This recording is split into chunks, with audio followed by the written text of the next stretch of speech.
పంచాయతీలకు నిధులు తెస్తానన్న CM Revanth వ్యాఖ్యలకి counter ఇచ్చారు ఎంపీ ధర్మపురి అరవింద్.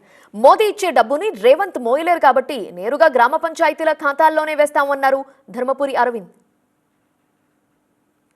ముఖ్యమంత్రి గారు మాట్లాడుతూ ఉన్నారు. ఈయన పోయాట 3,000 కోట్లు తెస్తారట. నరేంద్ర మోడీ సంచలనాలు నింపిపెట్టి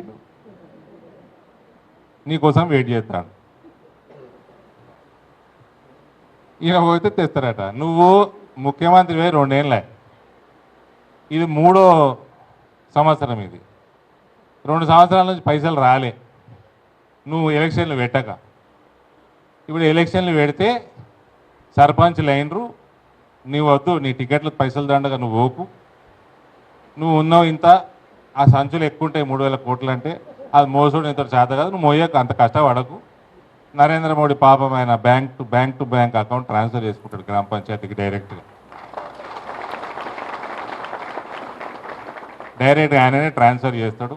నువ్వు పోవడొద్దు, నువ్వు మోసడొద్దు, మళ్ళీ దాని మీద సిబిఐ కేసు వేసడొద్దు, ఈడీకి పని వద్దు, అవన్నీ అద్దిగా.